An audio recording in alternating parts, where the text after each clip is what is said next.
Hello, this is Professor Laird, and welcome to the Fall 2021 Political Ideologies class online course.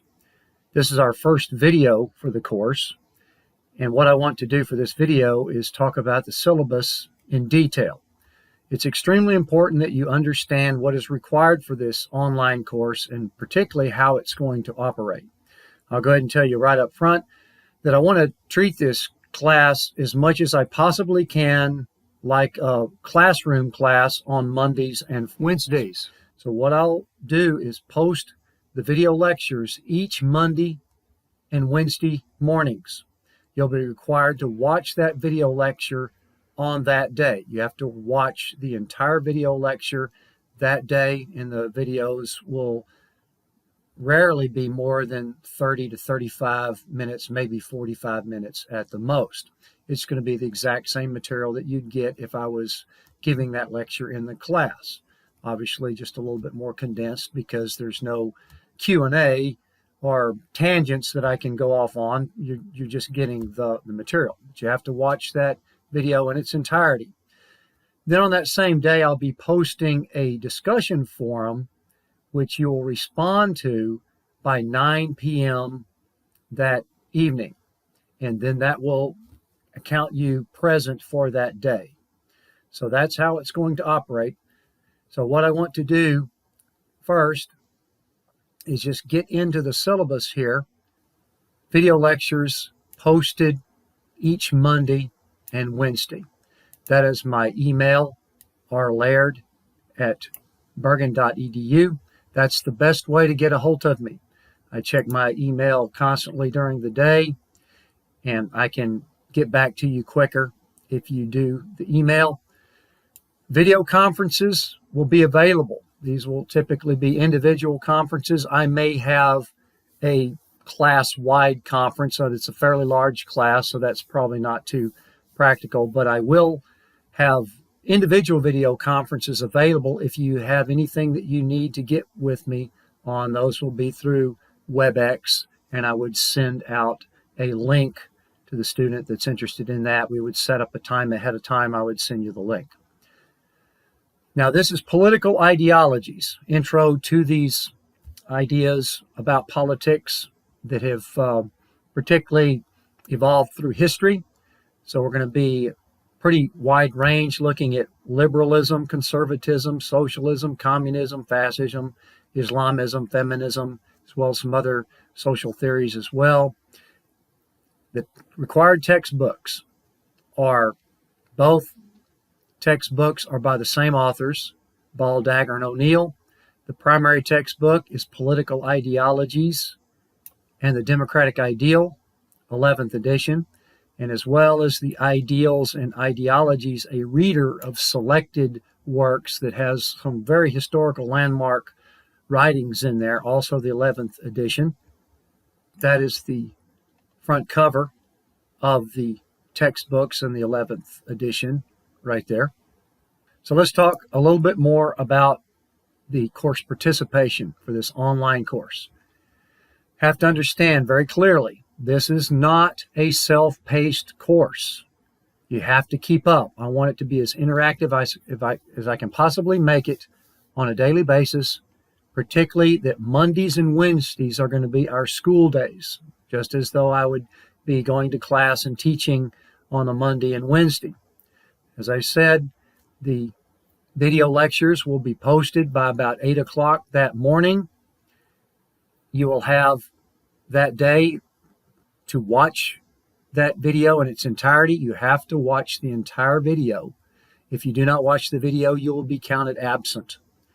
After you watch the video, you'll respond to the discussion forum, which will typically be posted by around noon or so. And then you'll have until 9 p.m. that evening to respond to the discussion forum. And particularly since you've already watched the video, it should only take you just a few minutes to respond to the discussion forum. They're not going to be necessarily pop quizzes, even though I may have some discussion forums in the form of a quiz. But if you've watched the video, then you should be able to answer that discussion question relatively quickly. So here's the crux. If you're unable to find the time to watch a 35 to 40-minute video within that 12-hour period, and then if you're unable to take a few minutes to respond to discussion forum in that approximately 8 to 9 hour window, then you're not giving the class enough priority, and I would recommend that you not take it. You should be able to find the time to do that during that entire day period, because that's how it will work, and that's how attendance will be taken. You have to watch the video lecture. If you don't watch the video lecture, you'll be counted absent for that day. You cannot respond to the discussion forum unless you have watched the video lecture. That needs to be very clear. Responding to the 9 p.m. deadline, you'll be counted present for that day. Now, as far as the baseline for your participation grade, which accounts for 15% of your total course grade, I will work this just the same as I would if we were meeting in the classroom. If you don't show up to a classroom class, I deduct 5 points off your attendance grade. Same thing it's going to be working here, that if you don't attend that day's video lecture, then you'll be docked 5 points off of your attendance grade. So again, students are required to watch the entire video lecture before responding to the discussion forum. That is required. I hope I've made that clear.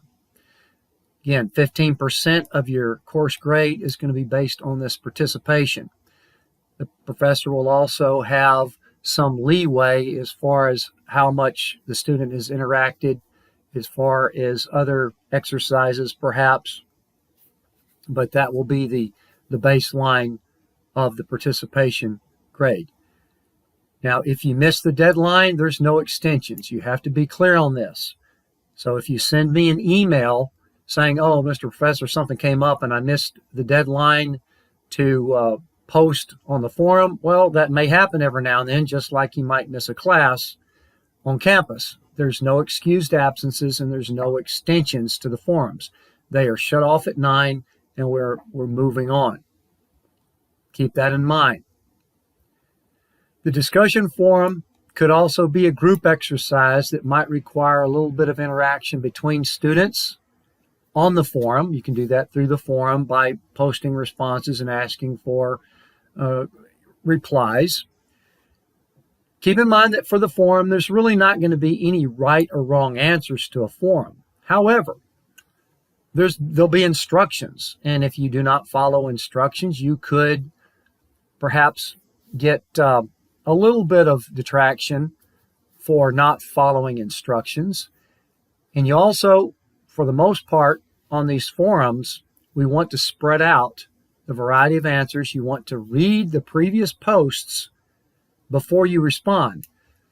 Because in most cases with these forums, if you repeat what somebody else has already said, then that will be points detracted from your discussion forum participation on that particular day. So that's part of following instructions. You have to be engaged in the class, keep up, follow the instructions, read the previous posts, don't repeat what somebody else has already said. That shouldn't be an issue with these very broad, general discussion forum questions that I'll be asking.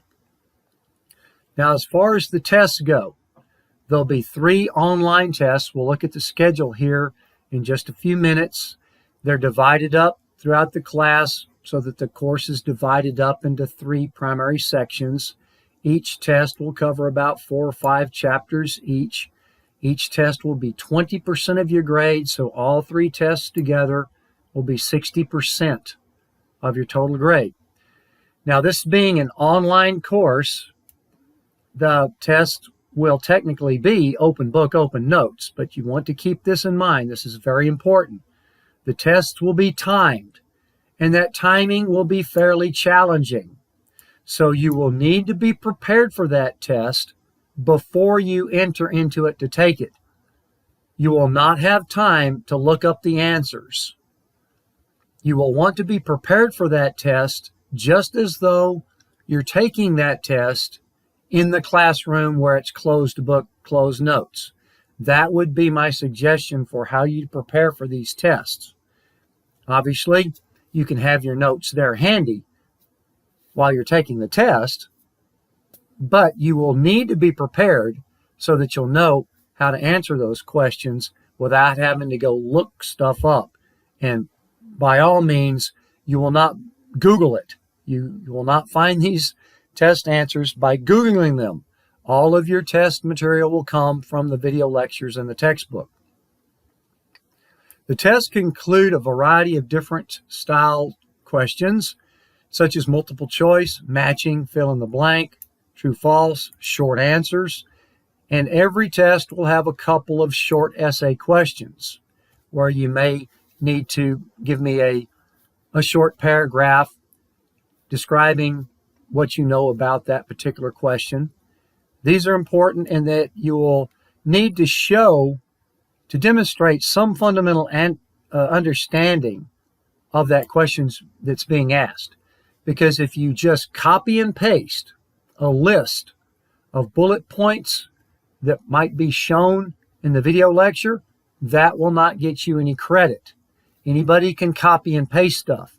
What you have to do is describe to me in complete sentences in your own words your understanding of that question. That's extremely important. You can't just copy and paste a list of things from the lecture and then plop them down on there. That does not demonstrate anything to me that you understand what's being asked. This is also extremely important. You can't just miss a test without any communication at all. If you don't take the test on that day, again, we'll have the test scheduled on a certain day. You'll see the schedule here in a minute. You'll have that in day. You'll have a 9-hour window in which to take that test, typically from about noon to 9 p.m. 9-hour window to take a 35-minute test. You need to plan ahead for that. If you just don't show up for the test, you'll get a 0. There's no makeups, there's no extensions, there's no extra credit. That needs to be clearly understood. There's no extensions to the test, there's no makeups, and there's no extra credit. That has to be very clearly understood.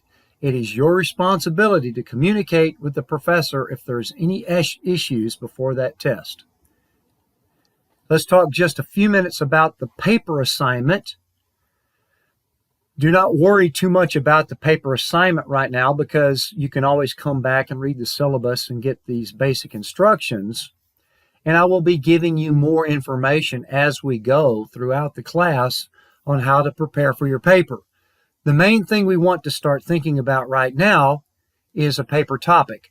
And I'll be posting a list of the topics within a couple of weeks because since we're dealing with ideologies, I want to kind of narrow down some things as far as what to write about, and that we are bringing these ideologies current. So I'll give you those instructions later on as far as the list of topics to choose from.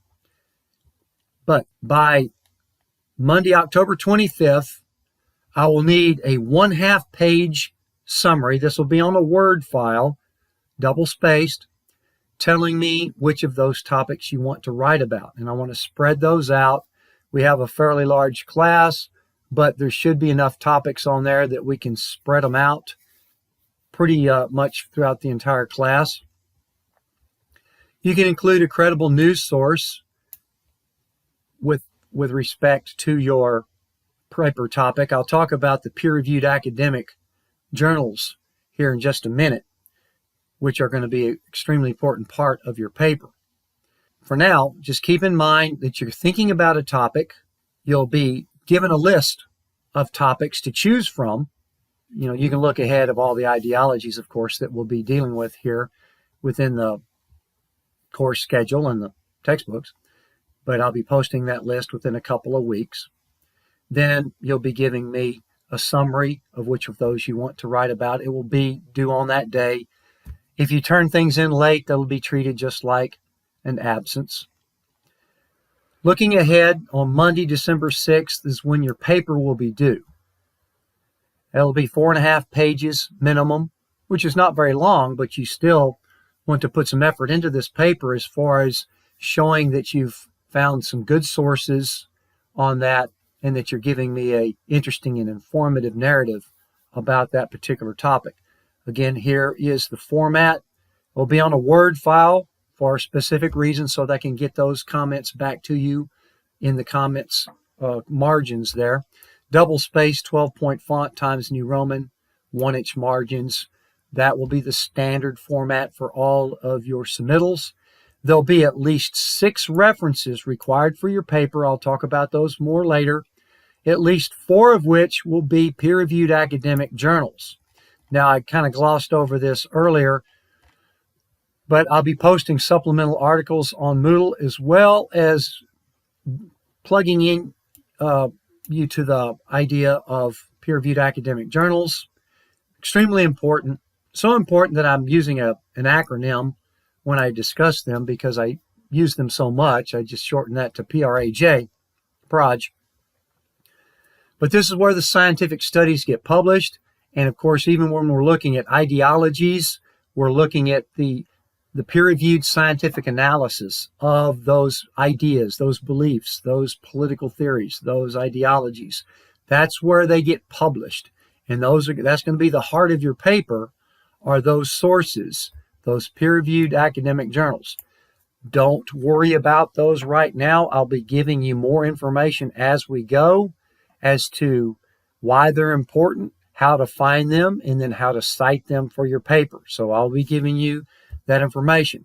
I'll be providing a PDF file, a guide to writing your paper that gives you some good tips on how to write a more informative, more interesting paper, particularly talking about following instructions, the quality of your syntax, as well as the quality, most importantly, the quality of the information that you're using for your paper. Keep in mind that your paper is not going to be for the purpose of expressing what you think about stuff. It's not about spouting your opinion on this or that. It's not about, hey, let me tell you what's wrong with the world. Let me tell you what's right. Let me tell you what's wrong. Let me tell you who's right, who's wrong, what's good, what's bad. That is not what the paper is about. The paper is to demonstrate what you have learned from your academic sources. Read a lot from these credible sources and then describe what you have learned in a concise, interesting, informative manner. Do not copy and paste anything. I'll show you what the format is for quotes and how to cite your sources. What's important about this paper is that we're looking at a student's ability to gather information from these credible sources and then display their understanding of the topic in their own words. That's very powerful. That means that you're learning something. When you go read, in some cases, some pretty dense material from academic journals that have been peer-reviewed, you're sorting that out, trying to figure out what it is that they have learned about human behavior with respect to this ideology or the success or failure of this ideology or what influence it has in today's world and where. Once you've sorted that out and figured out what they're talking about, how they studied it, what did they find, then you put that in your own words and describe that to somebody else. That's very powerful. That shows that you're learning something. I'll talk more about the paper later on. Honor code is in effect. Any form of cheating could result in being expelled from the school.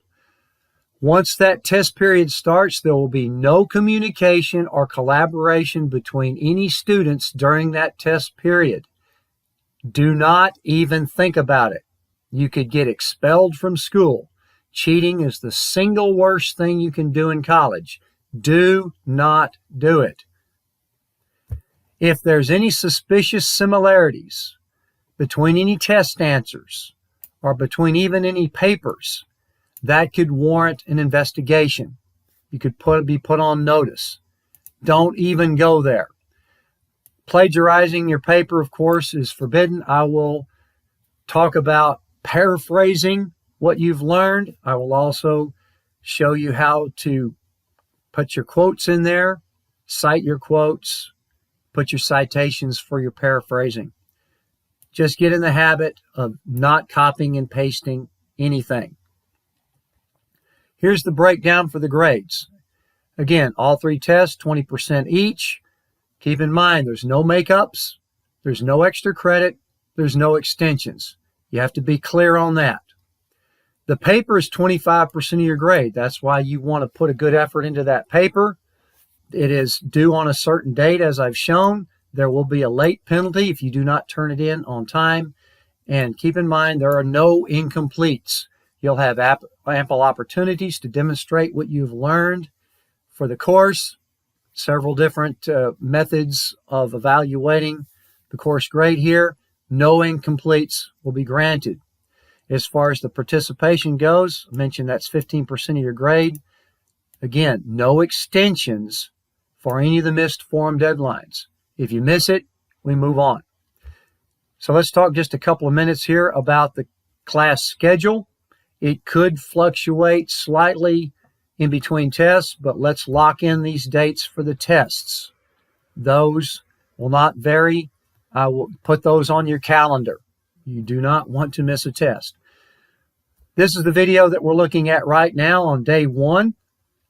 Then we will look at an introduction to political ideologies.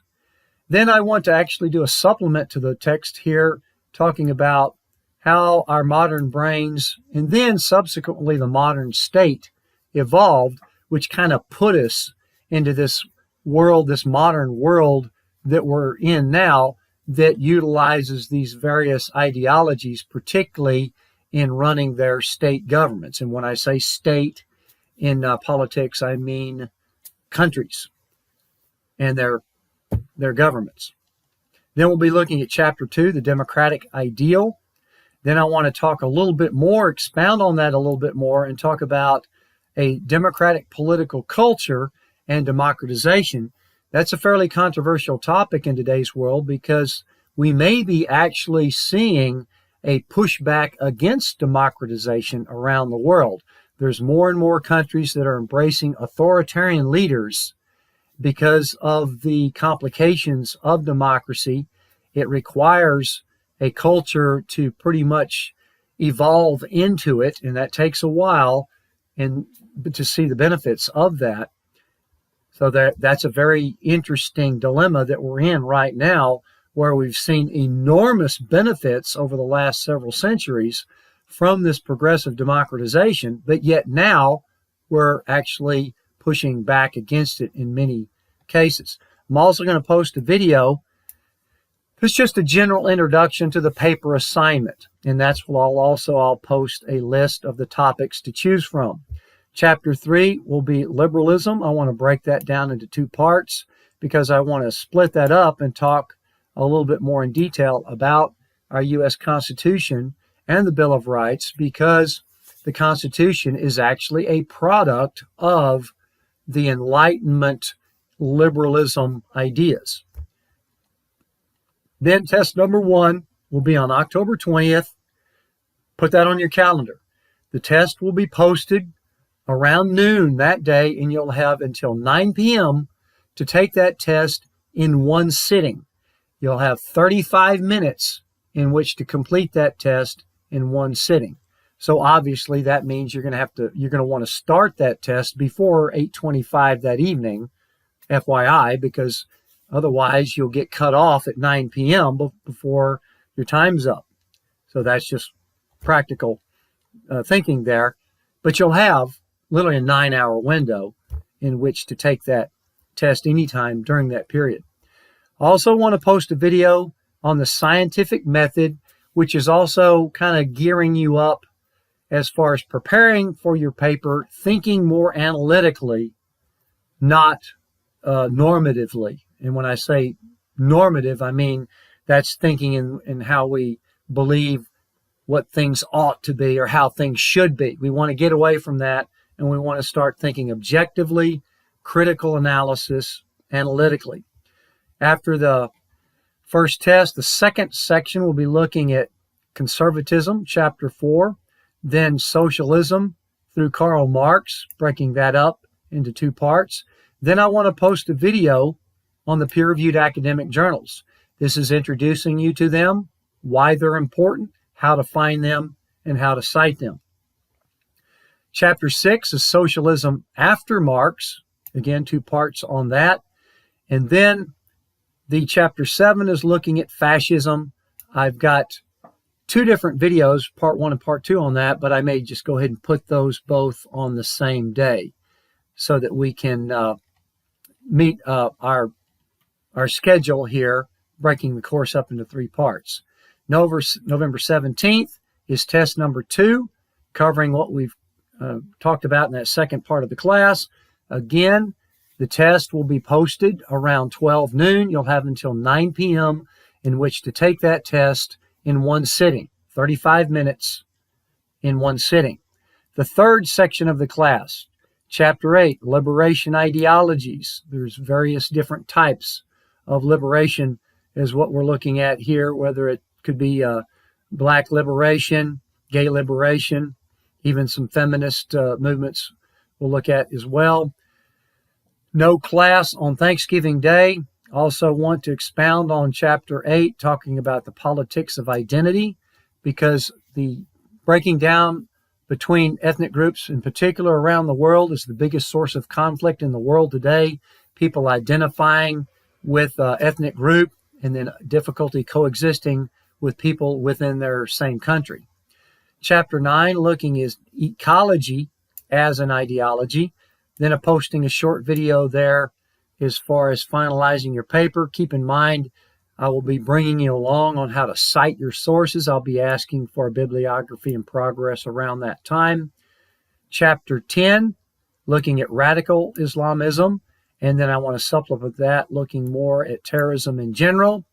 Then I want to expound a little bit on white supremacy, hate groups, as well as cults and conspiracy theories.